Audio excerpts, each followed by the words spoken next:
नमस्कार, सुप्रभात, good morning to all of you. उम्मीद करता हूँ आप सब बहुत शानदार होंगे। I hope you all doing absolutely fine. Daily current affairs की इस डोज में आपका स्वागत करता हूँ। Now what exactly makes this dose a bit different? इस डेली करंट अफेयर की डोज को क्या चीज स्पेशल बनाती है, पहले मैं वो क्लियर करना चाहूंगा। आप सबकी बहुत डिमांड रही दो चीजों को लेकर। पहली चीज ये कि किस प्रकार से हम इसको बाइलिंगुअल बना सकते हैं। मतलब इंग्लिश में तो होता ही है हमेशा फॉन्ट, हालांकि मैं हिंदी में समझाता हूं, लेकिन बहुत सारे हमारे विद्यार्थी ऐसे एस्पिरेंट्स थे जो कह रहे थे कि सर, अगर हिंदी में फॉन्ट मिल जाए, अगर लिखा हुआ जो होता है वो भी हिंदी में हो जाए, तो हमारी अंडरस्टैंडिंग कुछ ज्यादा एनहांस हो सकती है, क्योंकि उसमें बहुत ज्यादा रिसोर्सेज लगते हैं, काफी सारी टीम्स का एफर्ट होता है। इसलिए फाइनली इस नतीजे पे पहुंचा गया कि हम लोग इसको बायलैंग्वेज फॉर्मेट में लेकर आएंगे। एंड फाइनली आज का जो करंट अफेयर आप देखने वाले हैं वो बायलैंग्वेज है, यानी कि हिंदी और इंग्लिश इसमें दोनों है। ना सिर्फ ये, दूसरी डिमांड थी कि पीडीएफ कब मिलेगा। तो पीडीएफ रेगुलर बेसिस पे नहीं मिल पा रहा था because of various reasons. Finally वो आपकी डिमांड भी जो है वो फुलफिल कर दी गई है। You will be getting PDF on regular basis, you don't have to worry. आज से आपको बेटे करंट अफेयर का जो पीडीएफ है वो भी रेगुलर बेसिस पे मिलेगा। कहां मिलेगा वो आपको पता चल जाएगा। So do share it with your friends, अपने मित्रों के साथ शेयर जरूर करें, साझा करें, ताकि वो भी इसका भरपूर फायदा, भरपूर लाभ जरूर ले पाए। बिकॉज करंट अफेयर कितना इंपॉर्टेंट है एग्जाम के लिए वो आप सब जानते ही हैं। सो क्योंकि अभी जस्ट मैंने बताया आपको कि सर पीडीएफ कहां पे मिलेगा आपको, तो इस सेशन का पीडीएफ आपको जो है वो एक टेलीग्राम चैनल पे मिलेगा, जो कि आप में से काफी सारे लोगों ने ज्वाइन किया ही हुआ है।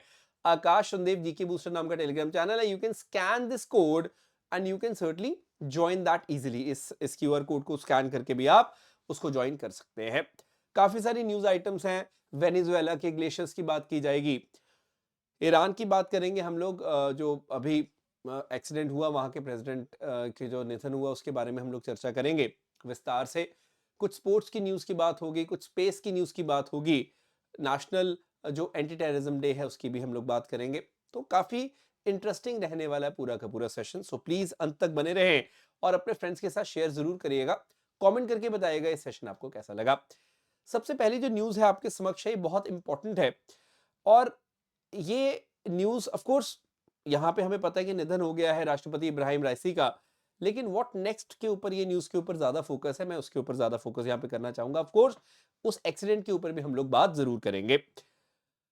हमने क्या चीज देखी यहां पर, देखिए बहुत इंपॉर्टेंट है कि on May 19 following the tragic death of Ebrahim Raisi, जो प्रेसिडेंट थे ईरान के, तो मुखबिर यानी कि मोहम्मद मुखबिर जो है ये अब एक्टिंग प्रेसिडेंट ऑफ ईरान बन गए हैं। जी हाँ, अब यहाँ पे एक्टिंग प्रेसिडेंट क्यों बोला जा रहा है? देखिए, जैसे उपराष्ट्रपति होते हैं तो ये उपराष्ट्रपति हैं, वाइस प्रेसिडेंट है, 2021 से अभी तक ये उपराष्ट्रपति ही है। तो क्योंकि ऐसे अचानक से प्रेसिडेंट की मृत्यु हो गई है, इसलिए जब तक इलेक्शंस नहीं होते, जी हाँ, जब तक न्यू प्रेसिडेंशियल इलेक्शंस नहीं होते, तब तक ये प्रेसिडेंट की सभी ड्यूटीज को निभाएंगे, ईरान के राष्ट्रपति के रूप में ये रहेंगे। और ये चीज कंफर्म की गई है किसके द्वारा? अली खमैनी के द्वारा। अब आप पूछेंगे सर अली खमैनी कौन है? देखिए, ईरान का जो सिस्टम है उसके अंदर अली खमैनी की बहुत इंपॉर्टेंट भूमिका है। 1989 से, जी हाँ, 1989 से टिल डेट आज तक ये कौन है? Supreme leader of Iran. जी हाँ, सुप्रीम लीडर ऑफ ईरान जो है, इनके जो फैसले हैं वो सबसे पावरफुल होते हैं ईरान में। तो इन्होंने बोला कि जी हाँ, जो वाइस प्रेसिडेंट ऑफ ईरान है अब प्रेसिडेंट की सभी ड्यूटियां निभाएंगे, ये एक्टिंग प्रेसिडेंट ऑफ ईरान रहेंगे, मोहम्मद मुखबिर। तो हम लोग कई बार बात करते हैं person in news, place in news बहुत इंपॉर्टेंट है। कोई व्यक्ति विशेष या कोई जगह न्यूज में बहुत इंपॉर्टेंट होती है, तो यहां पे ये व्यक्ति विशेष न्यूज में जो है ये बहुत इंपॉर्टेंट है। प्रेसिडेंट राइसी यानी कि प्रेसिडेंट इब्राहिम राइसी, जिनकी अभी मृत्यु हुई, और अली खमैनी जो कि सुप्रीम लीडर है, जिन्होंने कंफर्म किया है कि मोहम्मद मुखबिर ही प्रेसिडेंट की ड्यूटीज निभाएंगे, क्योंकि ये वाइस प्रेसिडेंट ऑफ ईरान है। Before I move to the next news, मैं बताना चाहूंगा आपको कुछ इंपॉर्टेंट चीजों के बारे में, कुछ इंपॉर्टेंट एस्पेक्ट्स के बारे में। इसको ध्यान से सुनिएगा। ईरान ईरान का बॉर्डर अजरबैजान के साथ लगता है, वहां पे we have seen this area. यहाँ पे कुछ डैम्स है, उनके बारे में बात करूंगा। यहां से तबरीज की जो हेलीकॉप्टर की फ्लाइट थी वो जा रही थी, और यहां पे रास्ते में ही क्रैश हुआ। मैं आपको बताना चाहूंगा, खोदा आफरीन डैम और किज कलासी डैम जो है यहां पे, इसके पास ही जो बेल 212 हेलीकॉप्टर था उसका एक दुखद क्रैश हुआ। ये आपको मैं बताना चाहूंगा। एक बहुत खास चीज है जो काफी मीडिया आउटलेट्स ने भी उठाई है, मैं उसके बारे में भी आपको बताना चाहूंगा। लेकिन आप ध्यान दें कि जो हेलीकॉप्टर जिसका क्रैश हुआ, it is believe to be decades old, थोड़ा पुराना तो था ही, टू ब्लेड एयरक्राफ्ट था, यूएस में मैन्युफैक्चर था, कैपेसिटी 15 लोगों की थी, लेकिन जो सैंक्शंस लगाई थी अमेरिका ने, उसकी वजह से स्पेयर पार्ट आना भी काफी मुश्किल हो गया था। तो इसलिए हम लोग कह सकते हैं कि मेंटेनेंस में काफी खासी दिक्कतें आ रही थी इस हेलीकॉप्टर को मेंटेन करने में। This is one point you need to understand. Having said that, एक चीज आप ध्यान रखें कि में किस किस का निधन हो गया इस क्रैश में, दुखद क्रैश में।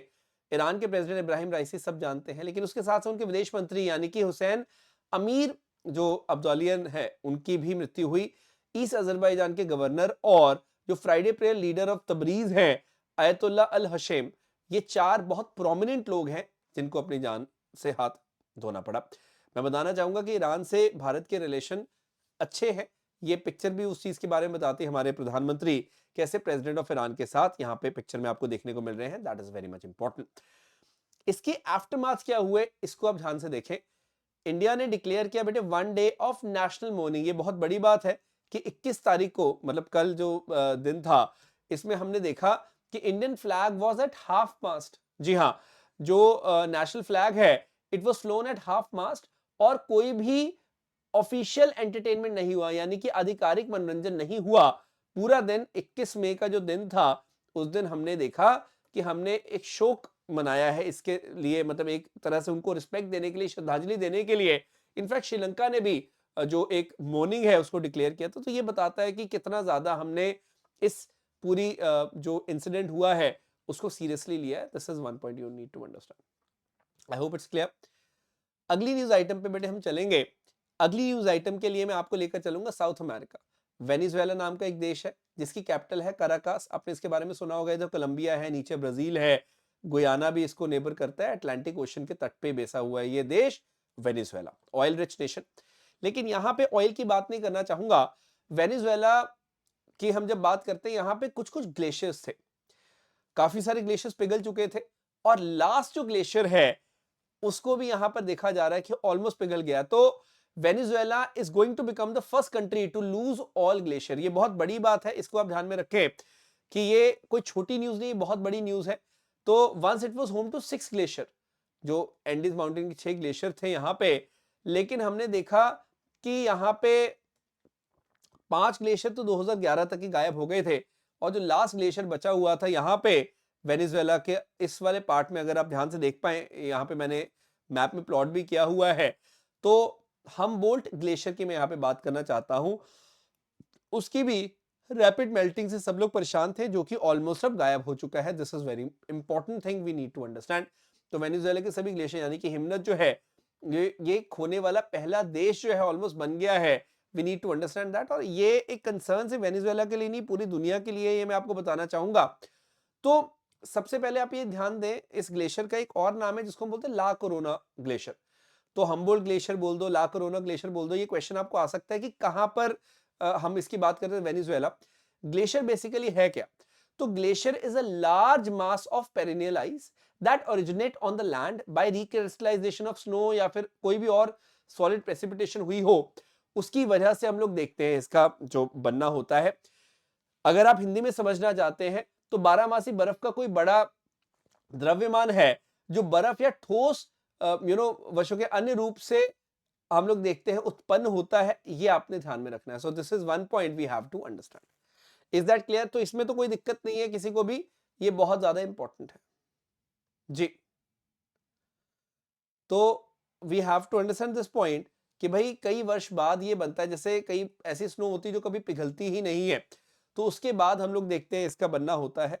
ये बहुत ज्यादा इंपॉर्टेंट है। सो हम लोग बात करें, जैसे अगर 1988 की मैं बात करूं, कुछ ऐसा हमबोल्ट ग्लेशियर था, 2015 तक ये ऐसा हो गया। तो अगर आप ध्यान से देखें, 1910 में यहां तक फैला हुआ था, 1952 में कम हुआ, कम होते होते हमने देखा एकदम ऑलमोस्ट पिको हमबोल्ट जो है वो गायब होता वो हमें दिखाई दिया है। ये एक बहुत बड़ा पॉइंट ऑफ कंसर्न है सभी कंट्रीज के लिए। तो सवाल आपको एग्जाम पॉइंट ऑफ व्यू से आ सकते हैं कि ला कोरोना या फिर हमबोल्ट ग्लेशियर कहां पर पाया जाता है। So it has been seen in news in context of Venezuela. तो वेनेजुएला के कंटेक्स्ट में हमने देखा, वेनेजुएला जिसकी कैपिटल कराकास है, you should know about that. Is that clear? तो कहने का मतलब यह है कि अब तो 2 हेक्टेयर से भी कम रह गया है। तो Humboldt downgrade from a glacier to ice field tells you कि किस तरह से ये ग्लेशियल रिट्रीट हुआ है। तो ये बहुत बड़ी न्यूज है, ये आप ध्यान में रखें। क्लियर? अब इसको एनवायरमेंट एंगल से देखो, जैसे भी देखो, ये आपके ऊपर है। मूविंग अहेड, मैं नेक्स्ट यहाँ पे पॉइंट बोलना चाहूंगा। हम लोग अक्सर ताइवान की बात करते हैं। अगर मैं यहाँ पे दुनिया के नक्शे पे देखो, ये चाइना है और यहाँ पे छोटी सी कंट्री है ताइवान। ये ताइवान जिसकी कैपिटल कहाँ पे है, ताइपी में यहाँ पे कैपिटल है, आप यहाँ देख सकते हैं। You got to understand, Taiwan को ही हम लोग क्या बोलते हैं बेटे, रिपब्लिक ऑफ चाइना। तो इसमें कंफ्यूज मत होना, रिपब्लिक ऑफ चाइना भी ताइवान को ही बोला जा रहा है। इसके 8th प्रेसिडेंट फाइनली जिन्होंने कार्यभार संभाला वो कौन है, लाई चिंग ते। तो ये सवाल आ सकता है कि लाई चिंग ते किस कंट्री के प्रेसिडेंट बने अभी। तो अभी ये जो इलेक्शंस वगैरह हुए थे, इनकी पोल्स वगैरह हुई थी, उसके बाद हमने देखा डीपीपी यानी कि डेमोक्रेटिक प्रोग्रेसिव पार्टी जो है, उसके लाई चिंग ते जो है ऑलमोस्ट 40% वोट सिक्योर की इनकी पार्टी ने, और ये फाइनली प्रेसिडेंट बन चुके हैं ताइवान के। अगले 4 साल तक प्रेसिडेंट रहेंगे, 2028 तक ये प्रेसिडेंट रहने वाले हैं। This is very important thing. So हम क्योंकि पीपल इन न्यूज यानी कि जो शख्स न्यूज में होते हैं, जो व्यक्ति विशेष न्यूज में होते हैं, उनको बहुत सीरियसली लेते हैं, इसलिए यू नीड टू अंडरस्टैंड कि लाई चिंग ते ताइवान के कंटेक्स्ट में ही इज क्वाइट इंपॉर्टेंट। आप देख सकते हो चाइना है यहाँ पे, you know there we have Taiwan with the capital of Taipei, very easy. और ताइवान को ही हम लोग क्या कहते हैं बेटे, we call it Republic of China. तो इसमें प्लीज कंफ्यूज मत होना, क्योंकि मैंने देखा है बहुत लोग जो है वो कंफ्यूज हो जाते हैं इस चीज को लेके। क्योंकि जो बड़ी वाली कंट्री है जो चाइना है बेसिकली, उसका नाम क्या है, वो उसका नाम है पीपल्स रिपब्लिक ऑफ चाइना। तो पीपल्स रिपब्लिक ऑफ चाइना अलग है और रिपब्लिक ऑफ चाइना अलग है, तो इसमें प्लीज कंफ्यूज मत होना, वो पीपल्स रिपब्लिक ऑफ चाइना है, तो वो that is different. Okay, moving ahead, हम लोग यहाँ पे बात करते हैं बेटे एक स्पेस से जुड़ी बहुत खास न्यूज है, would like to talk about this. यहाँ पे एक व्यक्ति आप देख सकते हैं इमेज में, वही व्यक्ति आप यहाँ पर भी देख सकते हैं, नाम है इनका गोपी ठोटाकुरा। तो गोपी ठोटाकुरा जो है वो बहुत ज्यादा न्यूज में थे। क्यों न्यूज में थे? क्योंकि भारत के पहले शख्स बन चुके हैं जो स्पेस टूरिस्ट बने, मतलब अंतरिक्ष में जाने वाले पर्यटक। देखिए, अगर कोई पूछे भारत से पहले व्यक्ति का नाम बताए जो स्पेस में गए, तो मैं बोलूंगा squadron leader Rakesh Sharma, no doubt about it. अगर कोई पूछते हैं भारत से पहली महिला जो स्पेस में गई, वो थी कल्पना चावला, इसमें भी कोई शक नहीं है। लेकिन भारत से पहले अंतरिक्ष पर्यटक यानी कि स्पेस टूरिस्ट की जब बात होती है, वहां पे गोपी ठोटाकुरा का नाम आएगा बेटे। बहुत इंपॉर्टेंट नाम है, इसको याद रख लो। टूरिस्ट का मतलब क्या होता है? जैसे ये टूरिस्ट क्या, कोई भी व्यक्ति अपना जो पैसा है वो लगाता है, उसके बाद वो स्पेस में जाता है, घूमने फिरने के उससे जाता है, एक्सपीरियंस लेने के लिए जाता है, उसको बोला जाता है टूरिस्ट, उसको बोला जाता है पर्यटक। तो गोपी ठोटाकुरा का आपने नाम याद रखना है। ये कैसे कंप्लीट हो पाया? ब्लू ओरिजिन एक कंपनी है बेटे, उसका NS-25 मिशन जो है उसमें ये सब लोग गए थे, और उनमें ही एक व्यक्ति है गोपी ठोटाकुरा, ये आप ध्यान में रखें, वेरी इंपॉर्टेंट दिस इज। तो it was launch basically 19th को लॉन्च हुआ था। ये न्यू शेफर्ड रॉकेट होता है इनका ये वाला, इसमें इन्होंने जैसे फाल्कन वगैरह की हम लोग बात करते हैं, वो इलॉन मस्क की कंपनी स्पेसएक्स का रॉकेट है, उसी प्रकार से न्यू शेफर्ड रॉकेट जो होता है ये किसका है? ब्लू ओरिजिन कंपनी का। मैं ब्लू ओरिजिन के बारे में थोड़ा सा आपको बता दूं, दुनिया में स्पेसएक्स के अलावा एक कंपनी है जेफ बेजोस की है ब्लू ओरिजिन, ये देखिए जेफ बेजोस यहाँ पे इसके मालिक है। और एक और कंपनी है वर्जिन गैलेक्टिक, जो कि किसकी है?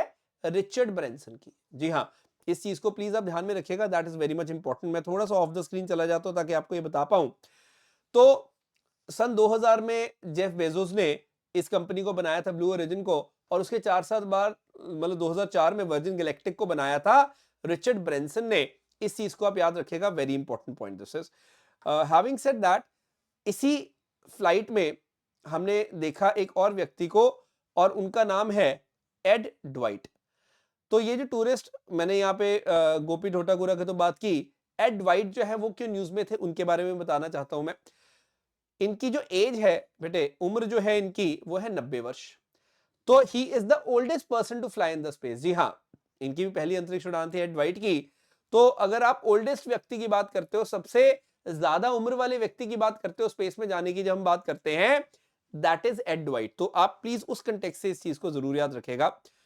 अगर कोई पूछते है आपसे ऐसे ही स्टैटिक जीके की बात है, बहुत इंपॉर्टेंट बात है कि आप बताएं पहला व्यक्ति जो कभी स्पेस टूरिज्म किया जिसने, वो कौन था? तो दैट वाज डेनिस टीटो। जी हाँ, 2001 की बात है।